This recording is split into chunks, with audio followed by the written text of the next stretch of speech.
It was Halloween, just getting dark. There would be no trick-or-treaters this year. I was leaving the porch light off. I just wasn't up to it. Lately, ever since the procedure, I'd been feeling either very peppy or very down. This is one of those down times. Larry was out. He does that sometimes, just goes to the bar and talks to random strangers. Personally, I don't see the point. You don't know them, and you won't know them after a drunken confession that they had a hit and run when they were 20, and they think about the kid every night. I mean, come on, who does that? Just go to the police and confess already. I was sitting in my chair watching my soaps. TiVo was great. I was trying to figure out which of the twin brothers the main character would fall in love with when the doorbell rang, and rang, and rang. Finally, I got up and peeked out the window. I got a glimpse of an absolute gruesome costume. Blood running down the little girl's face and clothes. I opened the door. No one there. "Kid? Hey kid, where did you go?" I stayed looking out the door for a sec, then yelled, "It's not even dark yet, and I'm not giving out candy anyway," I muttered as I closed the door.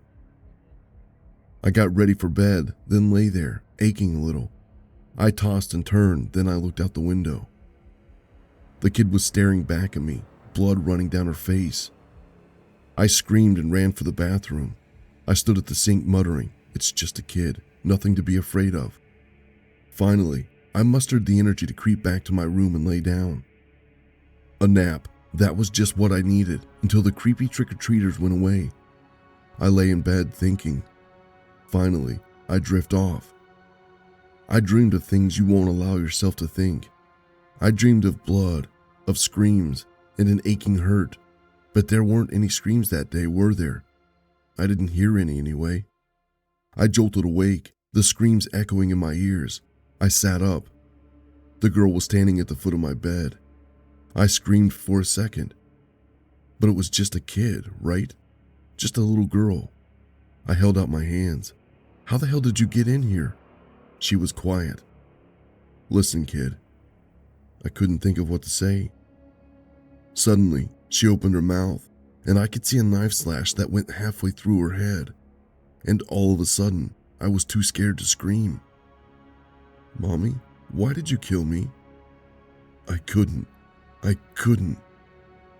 "Mommy, why did you kill me?" "Because I love you," I whispered. "I couldn't take care of you.